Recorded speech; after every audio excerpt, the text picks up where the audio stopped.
set this up. We are technically live now, but it's going to be a bit of a delay, so we can have a bit of a chat about this. Well, it'll still come on regardless. It's It'll still just going to come on a bit later. It's still going to come on, and we're still going to be talking to ourselves right now, but I can't add the details into the conversation just yet. All right, let's turn gallery view so everyone gets to see your pretty faces. Hey guys, we are technically live on YouTube now, so we should probably start talking like we are live. Callum, your hair's a little bit out, mate. Do you want to just fix that up before we go any further, or looking pretty good? Slightly disheveled, but yeah. We'll just turn your camera off, mate. All right. So today we've got Jay Janis. Everyone knows who Jay Janis is. He's the backbone of BidPixel. Myself, Dave Granfield. We've got Josh Osler, who is the brains behind all things website, funnel building, lead attraction. Actually, Josh is probably the backbone of BidPixel. Yeah.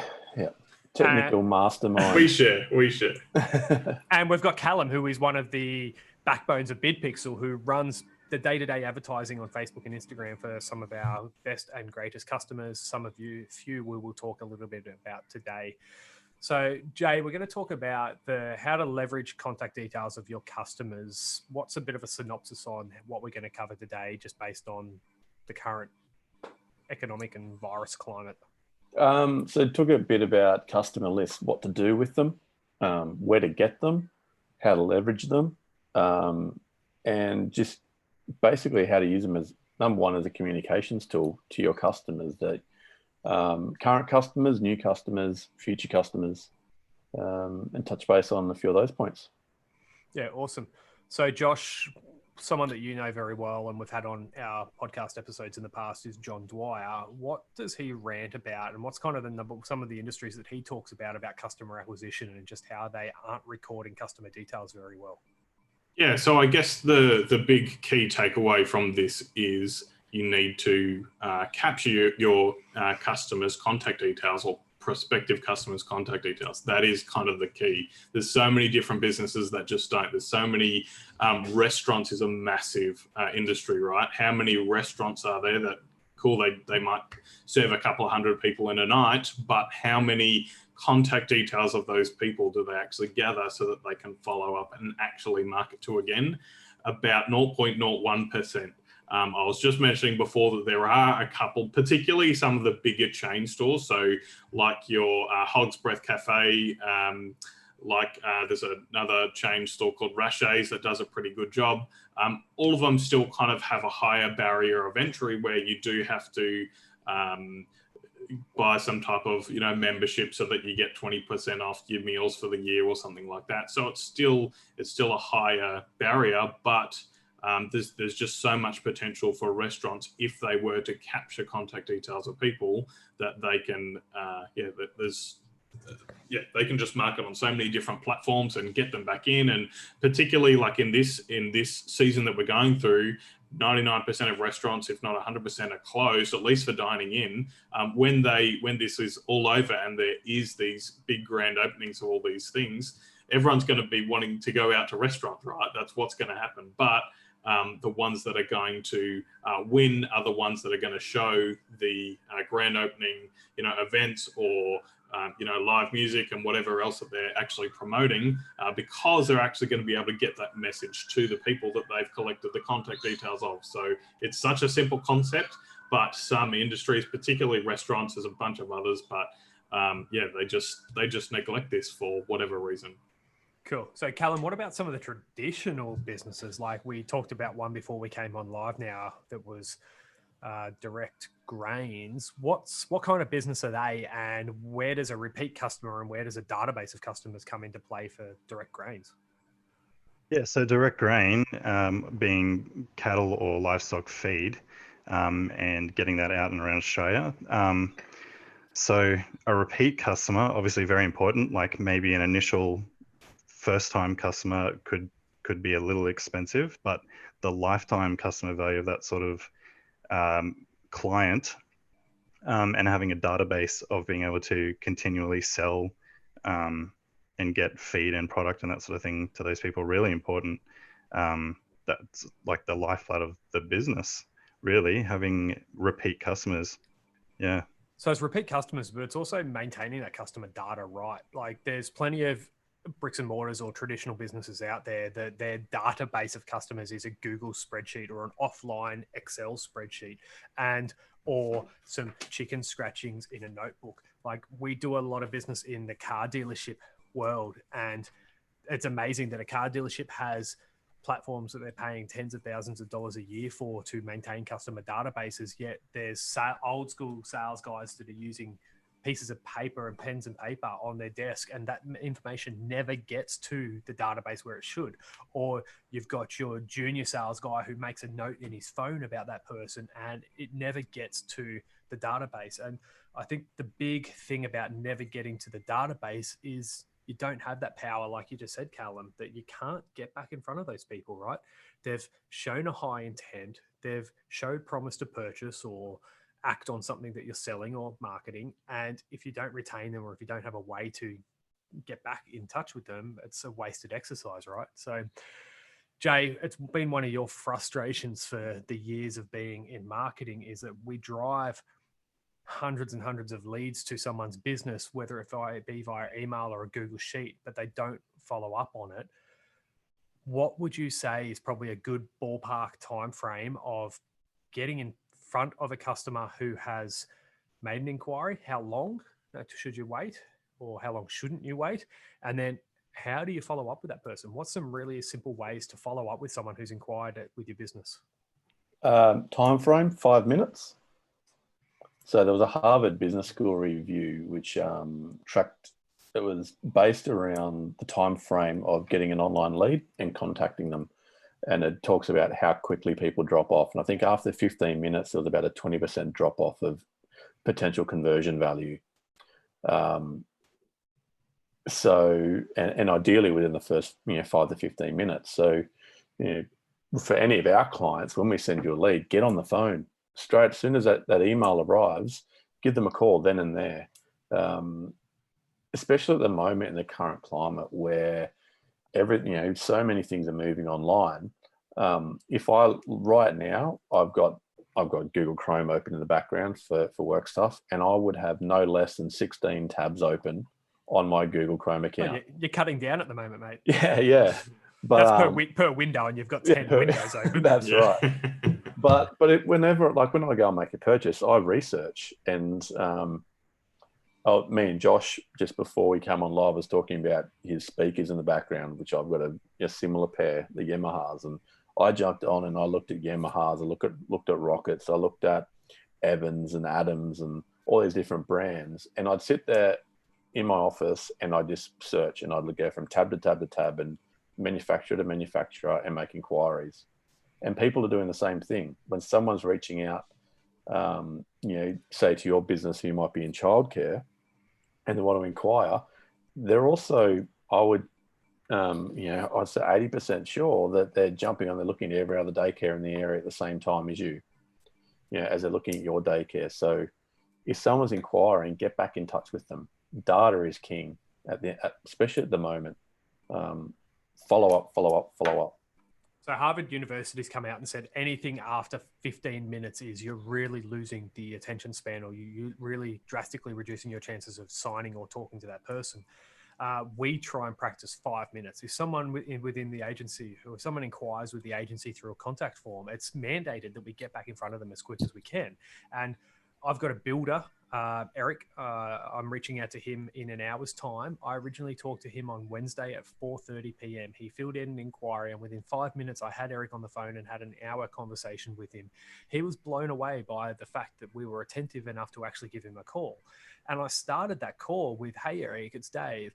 I don't have a lot of time right now, but I just wanted to let you know that we've got your message and we'll be in contact shortly." An hour and a half later, I actually got off the phone with him, and I've got the call with him this afternoon to close his business and start working with him, right? Yeah. He was blown away by the fact that simple phone call of, "Hey, I just want to let you know that we've got your information. We're going to be giving you a call back." You could do that through an email. You could do that through a text message. You could do that through a quick phone call.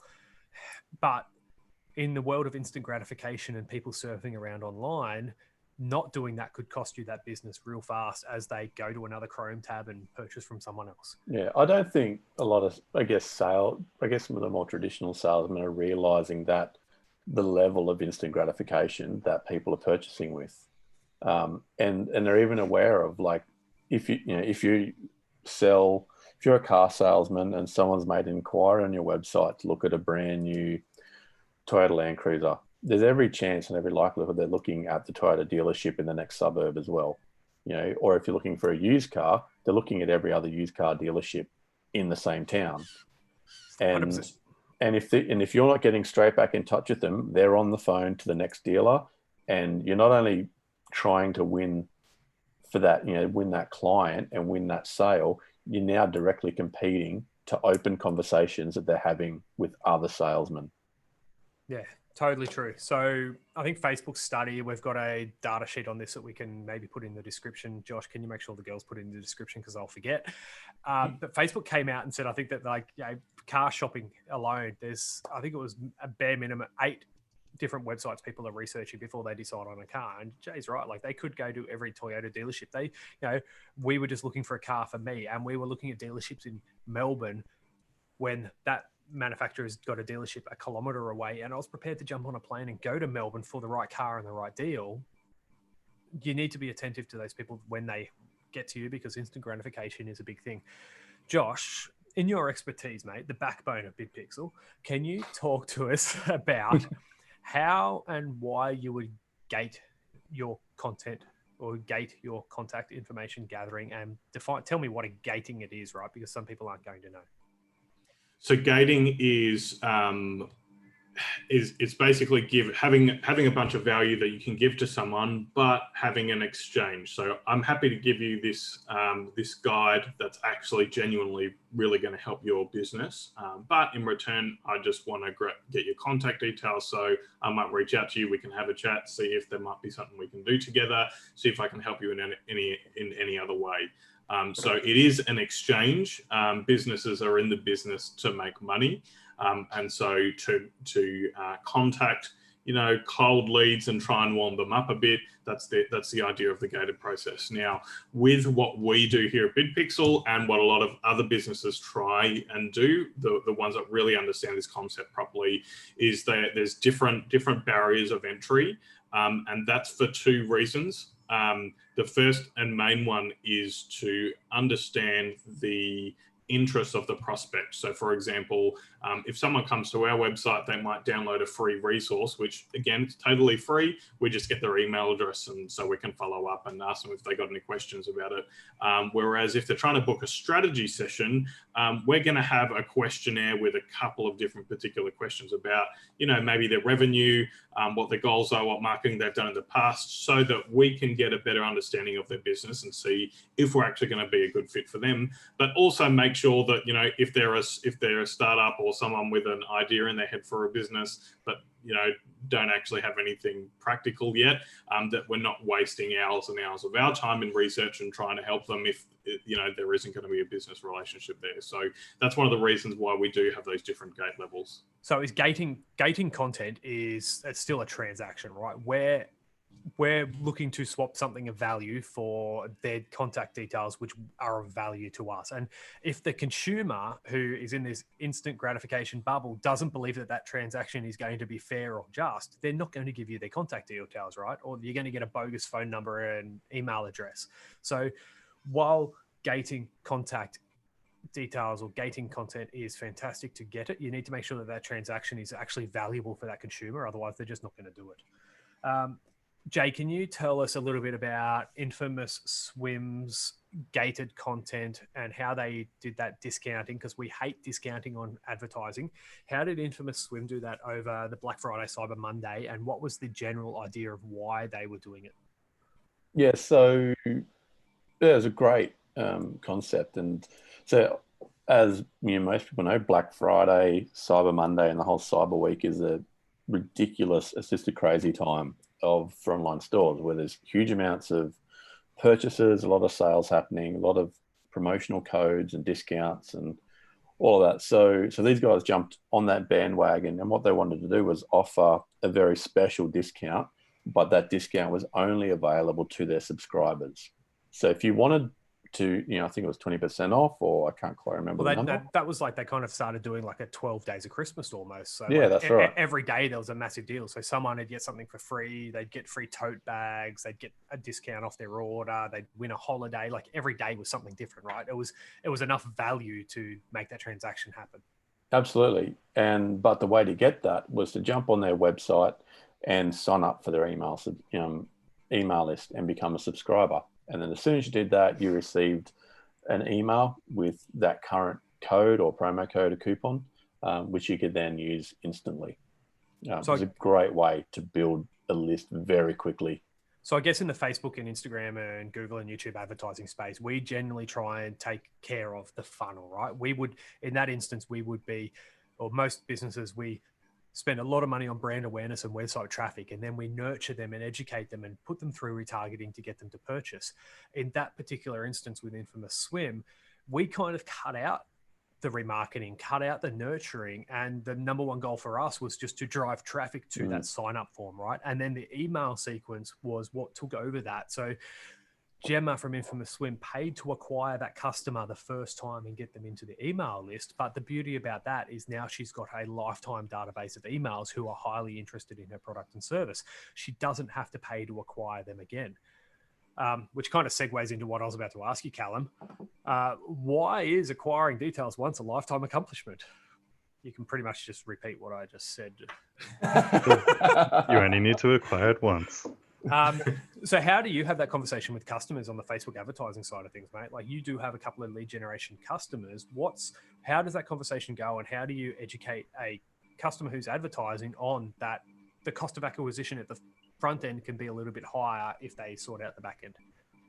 Yeah, well, it's really just about looking at those numbers, and whether you're looking at purely at the cost of that initial acquisition, and that on its own might look scary per new customer, but obviously just having a quick look at the lifetime customer value of maybe some existing customers, or just sort of running some figures over a bit of a timeline, it's pretty easy to see, especially depending on the business. And even jumping back to direct grain, you can imagine that if that was a little bit to get that initial customer, but you're talking like feed for entire farms, whether it's dairy farms or sheep or whatever it is, over the lifetime, that's worth so much to that business versus that what might initially look like a high cost per acquisition for that customer, but over the lifetime, it's huge. It's worth so much. So let's talk a little bit about daycare centers again. We've got a few of those. So the fees ongoing for daycare center throughout 3 or 4 years of retaining a child at a daycare center. Like when we talk to these centers, it's a real conversation of what is that lifetime value of having a child in? And then that lifetime value also factors in referrals. If you've made a good customer experience, they're going to refer someone else. And also, is there another child that's going to grow up and become a student or a child at that daycare center? So suddenly the lifetime customer value in that daycare owner's head is exponentially bigger, right? So where they might have said to us, oh, we only want to pay, $20 to get a tour through the daycare center. Like, okay, so what if you paid $50, but you got 2 children from that household? That family was really ecstatic about your service. They told 3 neighbors about it. Then that went on to 3 neighbors and 3 neighbors, right? Like paying $50 at the front end to acquire that one child or that one experience is the true lifetime customer value, right? Jay, childcare centers, let's wrap this one up because it's actually nearly half an hour now. Oh, wow. COVID-19, coronavirus, childcare centres. The government did just come out in Australia with some legislation changes yesterday over all of this, and childcare centres are now allowed to just charge the bare minimum, which is the subsidies or the government subsidised rate, which means families are not really out of pocket anymore. But until that notification yesterday, a lot of childcare centres were seeing people just completely unenroll their children because they were locked down at home, right? Why would they be paying for their child to be enrolled when they can't even go? Because in Australia, if you're not watching from here, you pay regardless if your kid's in there or not. What are you building out for Smartland Daycare Centre now, helping them with the foresight for that lifetime customer value in the future? Yeah, so working on some chatbots at the moment, just in order to get contact details of people, mums and dads or, parents, carers who, once this is all over, have children that are due to go to daycare or need to go to daycare for work purposes or whatever reason. So we're trying to right now, in the midst of all the current climate, is build up really strong lists of those people, because people, like Dave said, have started pulling their kids out of daycare. Some of them are just completely unenrolled. So there will be a little bit of a, open slather on where these children get re-enrolled. And, maybe not every childcare centre will even be able to open again. So the ones that have that foresight are really going to be able to capitalise on, for lack of a better term, on the current situation and get leads so they can fulfil that need in the months ahead. So Smartland's going out there now and farming their area, right? They've got 4 centres in Australia. They're going out there and farming that area, knowing very well that they could potentially pick up families who never used to come to them. They've got amazingly presented centres. A lot of them have been refurbished and they look great. Now's the time to get in front of these parents, because they're building a database or building an audience of their prospect customers, so that when the timing's right, they've got an on-tap list of people. Now, Smartland's doing that. We're encouraging them to do it a little bit differently and a little bit creative. So their target audience is young mums, essentially, right? Young mums spend a heck of a lot of time, sorry for discriminating, but spend a heck of a lot of time on, say, Instagram, scrolling through Instagram accounts, looking at Instagram feeds. One of the big things about that demographic is they love sharing all those funny memes and just silly things like mum's starting to drink at 10 o'clock in the morning, and like they're sharing it, right? It's funny, it's humorous, they share it and they interact with each other and they tag each other in on it. And it's all those funny kind of mummy sort of memes that this Smartland is now going to turn into a quiz or a questionnaire. So essentially it's going to become a questionnaire of what kind of mother are you, right? Like we've seen questionnaires for lead generation in the past. What kind of pizza are you? What type of pet are you? What type of onion are you? Let's turn it into the what type of a mum are you, but let's make it memorable and shareable. And also, as Josh was telling us, let's make it gated. So as they go through this chatbot, they're asked a series of funny questions. They're looking at different funny memes that are all shareable content. And at the end, to genuinely find out what kind of mummy they are in humor, they have to give up their details to find out what type of mummy they are. And with ManyChat and a chatbot, it's as seamless as clicking yes to a phone number, yes to an email address. That's it. They find out what type of mummy they are, but then the team are building on that a virality to share what kind of mummy they are on the back end of it and reshare the original post and get some virality about the advertising. So Smartland's going to spend a minimal amount of advertising dollars to get in front of their target audience, to engage their target audience how they like to be engaged, to gate the content to get their details, then to get them to share it organically and bring that lifetime customer value to a whole nother level, right? Acquire one and let it grow by itself. One thing I like about that that's extremely powerful, and I know several businesses are looking into at the moment, is and one of our platforms that we've done as well, where the power of having a list, say use a daycare for example, and say it goes viral and there's a bunch of people in Punch Bowl Sydney that have responded, but there's no daycare there. How powerful is it to kind of actually say, we've got 50 people who are currently really interested in attending one of our daycare centres that we don't even have in that area. Let's build one. Good Start and ABC Learning, when it was at what it was back in the day, used to have teams that would just heat map Google Map data and Google Map information to find where there was a high concentration of the demographic and where there was too many people for the centres that were there. So this is a smart way of doing it, but you're also engaging that audience, and that list that you're building, you can activate and turn on whenever you want through more paid acquisition or through emails or through SMSs or however you want to do it. Josh, any closing remarks, mate? Just, I guess, really. Be nice to your mother. Yeah, be nice to your mum. Live long and prosper. Yeah, that's it. Live long and prosper. May the force be with you. No. Just going back to the, getting contact details. Like have a think about like what type of business that you are. How can you actually start genuinely giving giving valuable content to your customers and to prospects so that you can actually capture their contact details, so that when, I know that you guys talked on the last live, Jay, when you were walking through the shopping centers and every single shop, all the big ones, they're all just closed. If they haven't even thought about an online presence because they're a bricks and mortar store, they're starting from ground zero. They're starting with nothing. So actually building up something that is not, just purely on Facebook or just on Instagram or just on Pinterest or just on one platform. If you can capture email addresses and phone numbers and first names, that's kind of the holy trinity of being able to, to actually utilize them cross-platform. That's it. Alan? Yeah, bangarang. Awesome, man. Thanks, guys. Thanks for sharing this live with us.